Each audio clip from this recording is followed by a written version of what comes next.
నమస్తే, welcome to special discussion. నిన్ననే 75వ republic day ఉత్సవాల్ని భారతదేశం అంతటా ఘనంగా నిర్వహించారు.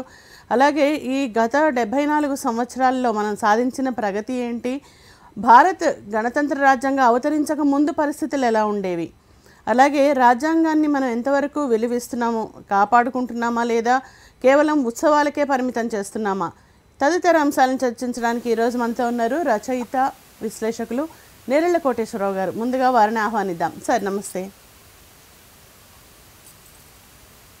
సార్, గణతంత్ర దినోత్సవం రిపబ్లిక్ డే అనేది ఇప్పుడు 75వ రిపబ్లిక్ డేని మనం సెలబ్రేట్ చేసుకున్నాం. అసలు ఈరోజు ప్రత్యేకత ఏంటనేది కొంచెం వివరించండి. రిపబ్లిక్ డే ప్రత్యేకత గురించి మనము నిన్న ట్యాంక్ బండ్ మీద ఒక మీడియా వాళ్ళు కొంతమంది ప్రశ్నించారు, రిపబ్లిక్ డేకు ఇండిపెండెన్స్ డేకు తేడా ఏంటి. ఈ చాలా మంది కనీసం 20-30 మందితో మాట్లాడుతుంటారు. చాలా మంది మాకు తెలియదనో లేకపోతే తప్పు సమాధానం చెప్పారు. అంటే ప్రాక్టికల్ గా రిపబ్లిక్ డే గణతంత్ర దినోత్సవం అంటే మనకు స్పష్టమైన అవగాహన మన చాలా మందిలో ఈ దేశంలో 70 సంవత్సరాల స్వతంత్ర భారతదేశంలో ఇంకా లేకపోవడం అనేది చాలా బాధాకరమైన విషయం. ఇందులో మనం గమనించాల్సింది ఏంటంటే, కొన్ని చదువు రాని వాళ్ళు ఏదో చెప్పలేకపోయారంటే మనం దాన్ని ఆమోదించవచ్చు. కానీ గ్రాడ్యుయేట్స్, పీజీ చదువుకున్న వాళ్ళు కూడా, బాగా చదువుకున్న వాళ్ళు, ఉద్యోగాలు చేసే వాళ్ళకు కూడా అవగాహన. ఇది ఈ రోజున్న దేశ పరిస్థితి. సో మనము మాస్టర్ కీ టీవీ ఛానల్ వాళ్ళు ఈ సబ్జెక్ట్ టేకప్ చేయటం చాలా మంచి విషయం. ఒక ప్రజా అవగాహన కోసం ఇది ఉపయోగపడుతుంది. గమనించాల్సింది ఏంటంటే, రిపబ్లిక్ డే అనేది భారత రాజ్యాంగం అమల్లోకి వచ్చిన దినం. 1950 జనవరి 26న ఈ ప్రప్రథమంగా భారతదేశంలో కొత్తగా ఆమోదింపబడిన రాజ్యాంగం అమల్లోకి వచ్చిన దినాన్ని రిపబ్లిక్ డే అంటారు. స్వాతంత్ర దినం అంటే బ్రిటిష్ వాళ్ళు వాళ్ళ దగ్గర నుంచి మన స్వాతంత్రం ఇచ్చిన రోజు. అంటే 15 ఆగస్టు 1947 సంవత్సరాన్ని స్వాతంత్ర దినోత్సవం అంటారు. ఈ తేడా మనము స్పష్టంగా ప్రతి భారతదేశ పౌరుడు తెలుసుకోవాలి, ప్రతి భారతదేశ ఓటర్ తెలుసుకోవాలనేది మనము ఈ మీడియా ద్వారా విజ్ఞప్తి చేస్తున్నాం. రైట్. అయితే ఇప్పుడు మనకి మన సొంత రాజ్యాంగం ఏర్పడక ముందు పరిస్థితులు ఎలా ఉండేవంటారు? మనకు సొంత రాజ్యాంగం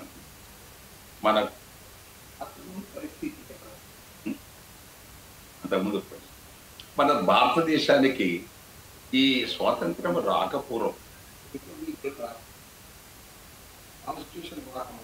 రాజ్యాంగం ఏర్పడక ముందు పరిస్థితి సార్. స్వాతంత్రం రాకముందు రాజ్యాంగం మనకి సొంతంగా రాజ్యాంగం వచ్చిన అంటే గణతంత్ర రాజ్యాంగం అవతరించక ముందు పరిస్థితులు.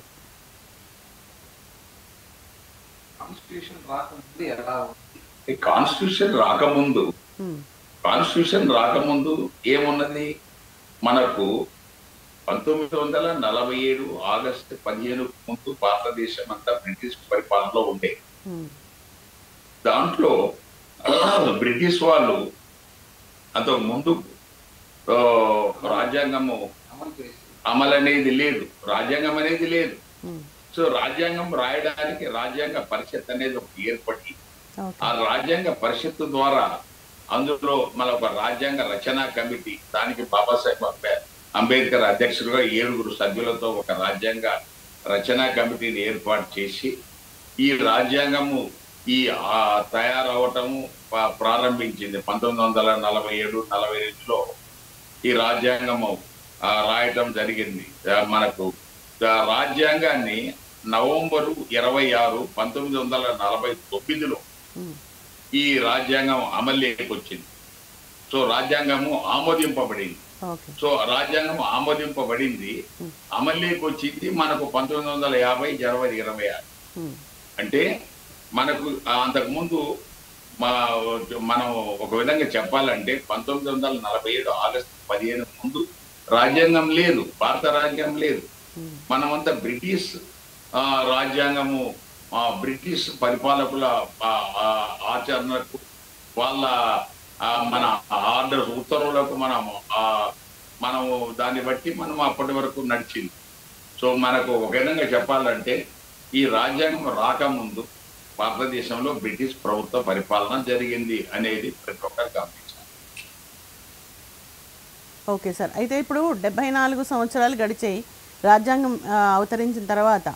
ఇప్పుడు మనం సాధించిన అభివృద్ధి ఏముంది సార్? సాధించిన అభివృద్ధి ఇప్పుడు భారతదేశము స్వాతంత్రం వచ్చిన తర్వాత జరిగిన అభివృద్ధి గురించి మనం మాట్లాడాలంటే అదొక పెద్ద గ్రంథమే అవుతుంది. కారణం ఏంటంటే బ్రిటిష్ వాళ్ళు ఈ దేశం వదిలి వెళ్ళిపోయినప్పుడు దేశంలో మనకు ఏ రంగంలో కూడా మనము ఒక ప్రిమిటివ్ స్టేజ్లో ఉన్నాం. అంటే మనము చాలా వెనుకబడిన ఉండేది. ఈవెన్ పిన్ను నుంచి గన్ను వరకు, తర్వాత పెన్ను నుంచి ఏ విషయంలో కూడా మనకు దేశంలో రైల్వే లైన్లు దేశమంతా ఓన్లీ ఎక్కడో చిన్న కొన్ని ప్రాంతాల్లో రైల్వే లైన్లు వేసిపోయారు. కొన్ని ప్రాంతాలకు టెలిఫోన్ సౌకర్యం కల్పించారు వాళ్ళు. కొన్ని ప్రాంతాల్లోనే మనకు విద్యుత్ అందుబాటులోకి తీసుకొచ్చారు. ఈ రకంగా తీసుకొస్తే దాని తర్వాత మనము దేశంలో గణనీయమైన అభివృద్ధి సాధించడం జరిగింది. ఎన్నో ప్రాజెక్టులు కట్టారు. సో బ్రిటిష్ వాళ్ళ టైంలో కొన్ని ప్రాజెక్టులు కట్టారు. ఇప్పుడు గోదావరి మీద బ్యారేజీ, తర్వాత కృష్ణా అనే తర్వాత వచ్చింది గోదావరి మీద బ్యారేజీ సర్ ఆర్థర్ కాటన్ ఆయన కట్టడం జరిగింది. సో దాని తర్వాత మనం ఎన్నో కట్టాం. శ్రీశైలం డ్యామ్ కట్టాం, నాగార్జున సాగర్ డ్యామ్ కట్టాం మన తెలుగు రాష్ట్రాల విషయానికి వస్తే. అలాగే కృష్ణా నది మీద డ్యామ్ కట్టాం. ఇవన్నీ బహుళార్థక ప్రాజెక్ట్. అంటే ఇక్కడ మనకు సాగునీరుతో పాటు కొన్ని చోట్ల విద్యుత్ కూడా ఉత్పత్తి అవుతుంది. శ్రీశైలంలో విద్యుత్ కూడా ఉత్పత్తి అవుతుంది. ఆ విధంగా చెప్పాలంటే భారతదేశంలో రైల్వేస్ కూడా చాలా గణనీయంగా మనకు విస్తృతంగా అభివృద్ధి చెందింది. సో మనము చెప్పాలంటే దేశంలో చాలా పెను మార్పులు రావటం జరిగింది. Right sir. అయితే ఇప్పుడు మన దేశంలో ఎన్నికల ప్రక్రియ మొదలయ్యి ప్రభుత్వాలు ఏర్పడడం మొదలైన తర్వాత ఏర్పడిన ప్రభుత్వాలన్నీ రాజ్యాంగాన్ని అమలు చేస్తున్నాయా లేదా? ఏర్పడిన తర్వాత అందరూ అమలు చేస్తున్నారు. ప్రభుత్వాలు ఏర్పడ్డాక రాజ్యాంగాన్ని వాళ్ళు అమలు చేస్తున్నారు. ఇది ఒక మన కఠినమైన ప్రశ్న. ఈ రాజ్యాంగము ఏ మేరకు అమలు అవుతుంది, మన రాష్ట్రాలు అమలు చేస్తున్నాయా అనే విషయంలో, అలాగే కేంద్రం రాజ్యాంగం పూర్తిగా అమలు చేస్తున్నారా అని మనం ఒక విశ్లేషిస్తే మనకు రాజ్యాంగం పూర్తిగా అమలు కాలేదనే చెప్పాలి. నిజాయితీగా మనం చెప్పాలంటే రాజ్యాంగం పూర్తిగా అమలు కావటం లేదు. ఎందుకంటే రాజ్యాంగంలో ఆర్టికల్ 17 కింద అంటరానితనము నిర్మూలించబడింది అని ఉంది. Untouchability is abolished. మన దేశంలో అంటరానితనం విచ్చలవిడిగా ఉంది. మనం అమలైందని ఎలా చెప్పగలం? అలాగే ఇంకా కొన్ని ఆర్టికల్ 14 సమానత్వ హక్కు దేశంలో ఉన్న పౌరులంతా సమానం ఉన్నారా? లేదు కదా. మనకు దేశంలో చూస్తుంటే మనకు ఏదైనా ఒక పేదవాడు పోలీస్ స్టేషన్ పోతే దాన్ని పేదవాడు కంప్లైంట్ పక్కన పెడతాడు, పెద్దవాళ్ళ కంప్లైంట్ తీసుకుంటారు.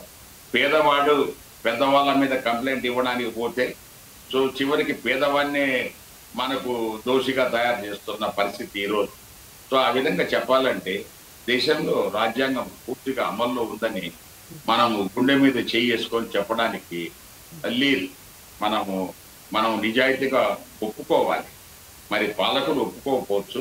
ప్రజలు మనం ఇలాంటి విశ్లేషణ ఏదైతే జరుగుతుందో మాస్టర్ టీం చాలా చేస్తున్న విశ్లేషణలో డెఫినెట్ గా నేను రాజ్యాంగం పూర్తిగా అమలు కాలేదని చెప్పడానికి నేను సంకోచించాను. Right sir. అయితే ప్రపంచంలోనే గొప్పదైన రాజ్యాంగాన్ని మనకి బాబాసాహెబ్ అందించారు. అయితే ఆయన కోరుకున్న సమసమాజం ఏర్పడాలంటే ఇంకా ఎంతకాలం పట్టొచ్చని మీరు అనుకుంటున్నారు? కోరిన సమాజం ఏర్పడాలంటే ఎంతకాలం పట్టవచ్చు? బాబాసాహెబ్ ఆశించిన ఆ రాజ్యాంగ అమలు, మనము ప్రజాస్వామ్యం, ఆయన ఆశించిన ప్రజాస్వామ్యం ఆయన రాజ్యాంగ పరిషత్ సభలో చెప్తారు. బాబాసాహెబ్ ఏమంటారు, ఈ రాజ్యాంగము ఈరోజు అమల్లోకి వస్తుంది. ఎప్పుడు 1950 జనవరి 26, అంటే 1949 నవంబర్ 26న పూర్తిగా రాజ్యాంగం దాన్ని ఆమోదిస్తూ మనకు బాబాసాహెబ్ అంటారు. సో రాజ్యాంగము 1950 జనవరి 26 నుంచి అమల్లోకి వస్తుంది. సో రాజ్యాంగం ప్రకారము ఎన్నో మన దేశంలో ప్రజలంతా సమానమే అంటున్నారు. సో ఆర్థిక తారతమ్యాలు మనము ఉన్నంత కాలము ఇది సాధ్యం కాదు. ఆర్థిక తారతమ్యాలు ఉన్నప్పుడు పేదవాడికి ధనికుడికి రాజ్యాంగము ఒక రకమైన మన న్యాయం చేస్తుందని మనం రాజ్యాంగం చెప్పలేము. అలాగే సమానత్వం అన్నాము. సమానత్వం కూడా అంటే ఆర్థిక సమానత్వం లేకుండా సాంఘిక సమానత్వము సాధ్యం కాదు అని బాబాసాహెబ్ అంబేద్కర్ చెప్పారు. సో ఆర్థిక సమానత్వం లేకుండా సాంఘిక సమానత్వము సాధ్యం కాదు కూడా. మనము ఈ ఆయన ఆశించిన రాజ్యాంగం అమలు అనేది ఇంకా దేశంలో సాధ్యం కాలేదు. అది చెయ్యాలంటే ఈ ఆర్థికంగా పేద వర్గాలను పైకి తీసుకురావాలి. మనకి ఎన్నో చేస్తున్నట్టుగా మనకు నటిస్తున్నారు. మనకు ఎస్సీ సబ్ కాంపోనెంట్ అంటారు. అది చూస్తే ఆ ఫండ్స్ అన్ని ఎక్కడ పడుతున్నాయో, ఎటు వాడుతున్నారో దారి మళ్లించి ఎక్కడెక్కడో వాడుతున్నారు, కూలి కడుతున్నారు, ఏవేవో చేస్తున్నారు. మనకు ప్రతి విషయంలో ఈ రాజ్యాంగంలో ఆశించిన విధంగా ఈ ఫండ్స్ మనకు వీళ్ళ కోసం ఖర్చు చేస్తే ఎప్పుడో ఈ సమాజం బాగుపడేది, సమానత్వం వచ్చేది, రాజ్యాంగం అమల్లోకి వచ్చేది. అది పూర్తిగా అమలు కాలేదనే మనము నిజాయితీ ఒప్పుకోవాలి. కానీ ప్రభుత్వాలు ఒప్పుకోవు, పార్టీలు అది వేరే. అయితే ఇప్పుడు మనం కొన్ని చోట్ల రాజ్యాంగాన్ని ఉల్లంఘించడం కూడా చూస్తున్నాం. అయితే రాజ్యాంగ విలువలు పడిపోతున్నాయంటారా? ఎందుకంటే కేవలం స్వాతంత్ర దినోత్సవం కానీ గణతంత్ర దినోత్సవం కానీ ఉత్సవాలకే పరిమితం అవుతున్నాయా, లేదా రాజ్యాంగ విలువలు ఎలా ఉన్నాయి? ఉత్సవాల్లాగే చేసుకున్నారా, ఒక గౌరవం కోసం చేస్తున్నారు? ఇండిపెండెన్స్, రిపబ్లిక్ డేలు ఓన్లీ ఫెస్టివల్ లాగా చేసుకుంటున్నారా? ఓన్లీ ఫెస్టివల్ లాగా చేస్తున్నారా, లేకపోతే ఈ మన ఈ రిపబ్లిక్ డే తర్వాత మన స్వాతంత్ర దినోత్సవం ఒక పండుగ వాతావరణంలో మన వాళ్ళు చేసుకుంటున్నారు. సో పండుగ వాతావరణంలో చేసి మన దేశంలో, భారతదేశంలో రాజ్యాంగాన్ని గౌరవించినట్టుగా మనం చెప్తున్నాం. కానీ బట్ వాస్తవంగా రాజ్యాంగము దేశంలో పూర్తిగా అమలు కావటం లేదు. అమలు అవ్వాలంటే భారతదేశంలో పేదవాడికి పెద్దవాళ్లకు మధ్యన పెద్ద ఈ ఆంతర్యం, ఈ ఆర్థిక ఆంతర్యం తగ్గాల. తర్వాత రాజకీయంగా మనకు రాజ్యాంగం మీద అవగాహన కూడా కాదు. రాజ్యాంగం మీద అవగాహన కలవకుండా, రాజ్యాంగం అంటే ఈ రోజు కూడా చాలా మందికి తెలియదు. మీరు గ్రాడ్యుయేట్స్ అడగండి, పీజీ వాళ్ళని అడగండి, రాజ్యాంగం చదివారని తెలియదు అంటారు, చదవలేదంటారు. సో అది పరిస్థితి. అందువల్ల రాజ్యాంగం నిజాయితీగా అమలు కావాలంటే మనకు నిజాయితీగా పాలకులు పరిపాలిస్తే తప్పకుండా సాధ్యం. పట్టు ఇంతవరకు మాత్రము అది నిజాయితీగా జరగటం లేదని మాత్రం ఒప్పుకోతారు. Okay sir. అయితే ఇప్పుడు రాజ్యాంగాన్ని ఉల్లంఘిస్తే ఏం చేయాలి, ఎవరిని ఆశ్రయించాలి? విలువలు పడిపోతున్నాయి. ఉల్లంఘిస్తే ఏం చేయాలి? అది ఉల్లంఘిస్తే ఏం చేయాలి? దాన్ని ఇప్పుడు రాజ్యాంగము ఉల్లంఘిస్తే మనము ఏం చెయ్యాలి అంటే, ఇప్పుడు రాజ్యాంగము దానికి ఇంటర్లింక్డ్గా చట్టాలు ఉన్నాయి. మనకు Indian penal IPC, CrPC criminal procedure code. So రాజ్యాంగం ఫలానా ఆర్టికల్ 17 మనము అంటరానితనము అబాలిషన్ అని చెప్పేసి ఉంది. దాన్ని ఉల్లంఘిస్తే ఏం చేయాలా?